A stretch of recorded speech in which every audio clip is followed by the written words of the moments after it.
know I was being suspended until 10 minutes before it was put on social media. We still have yet to hear anything from Kathy.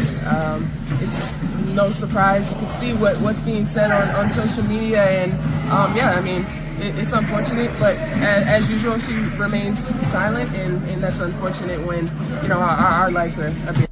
Listen carefully to what she just said. She didn't even know about the suspension until just 10 minutes before it became public. Instead of taking that opportunity to reflect on what she had done wrong, she immediately turned to criticizing the commissioner for not protecting her from the backlash on social media.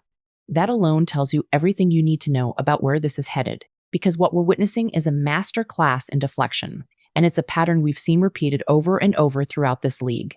Whenever WNBA players commit actions that cross the line, they appear to follow the same playbook, and the first step is always the same: play the victim. Hey, when they do something deplorable, do something sickening, do something with malice, with cruel intent, they are going to play the victim.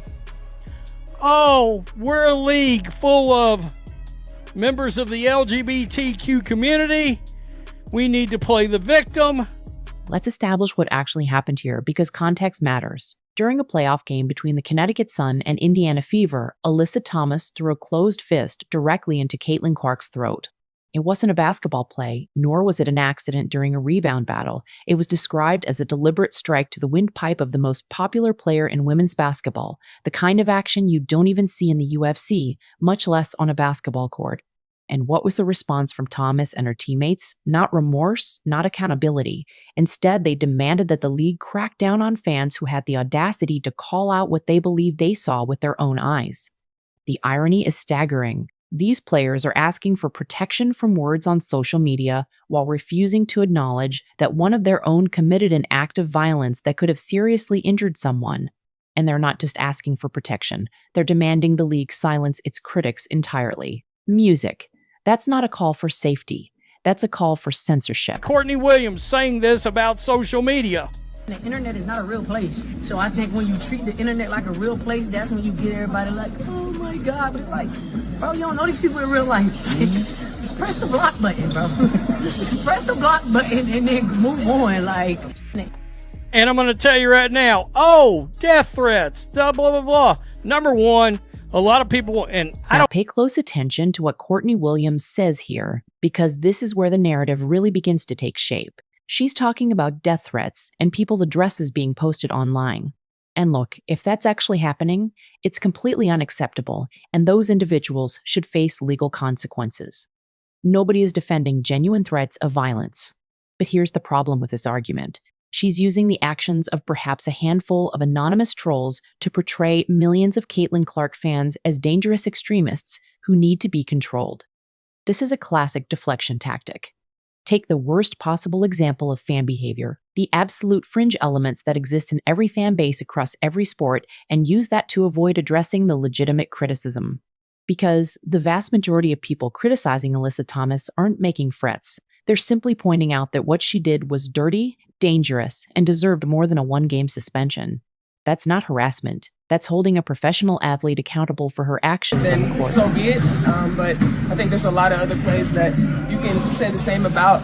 I think the biggest thing is it's just about our safety. We're so concerned about the safety on the court, but you know, time and time again, we're having people threatening our lives, leaking addresses out there, you know, putting crazy pictures that have nothing to do with basketball. So at some point, the league needs to put a stand on it. They came out with no hate speech, but I mean, what is that going to do?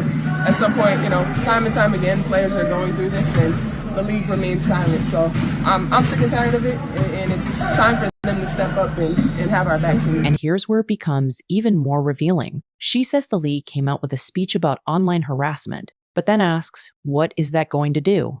So, the league issued a statement condemning threats and harassment, which is appropriate, but that isn't enough for her. She wants action. She wants the league to step up and have their backs. But what does that actually mean in practice? What she's really saying is this: we want you to silence criticism. We want you to make it so that when we do something wrong on the court, fans can't call us out for it. Because if they do, we're going to claim we feel unsafe and you need to shut them down. That's not about safety. That's about avoiding accountability. Think about what's being asked for here. The WNBA is supposed to somehow police what millions of people say on platforms the league doesn't control. They're supposed to track down every person who posts criticism, and then what? Ban them from games? Sue them? Have them arrested for saying a foul was dirty? For pointing out that a one-game suspension was too lenient? This isn't a reasonable request. This is an attempt to create a world where WNBA players can do whatever they want without consequences, because any criticism can be labeled as harassment that makes them feel unsafe. A couple years ago, when we played Indy in the playoffs, same thing, but not to this extent. Our families are being threatened, kids are being threatened, people are sending racial slurs and all types of stuff.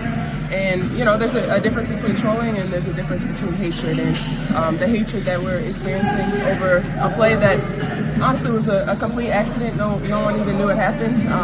It's just unfortunate, but yeah, the league has to do better. Now, we get to the heart of the matter. Listen to how she characterizes what happened. She describes the play as a complete accident. She's calling it an accident. A closed fist to someone's throat during a dead ball situation is being described as an accident. Then she says, we don't even know what happened, as if there's some mystery here that still needs to be solved. We knew exactly what happened. It was captured on video from multiple angles. Alyssa Thomas extended her arm and made contact with Caitlin Clark's throat with a closed fist. That's not ambiguous. That's not open to interpretation. That's not an accident that occurred during the normal flow of play.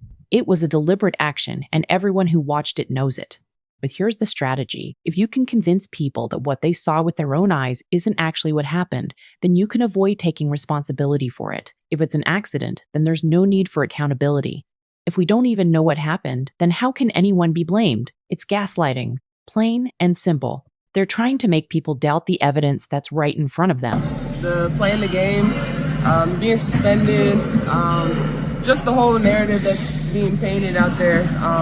It's unfortunate that it's come to this over basketball. A lot of us, myself included. You're right about that. It is unfortunate it's come to this in basketball. You don't expect something that you don't even see in the UFC on a basketball court. You're right about that, Alyssa Thomas. They didn't even know the play took place until after the game, and now we're being painted as thugs and there's death threats out on us. So it's really unacceptable.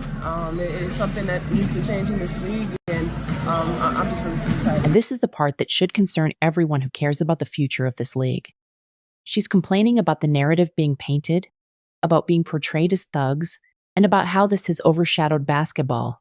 But who's responsible for that narrative?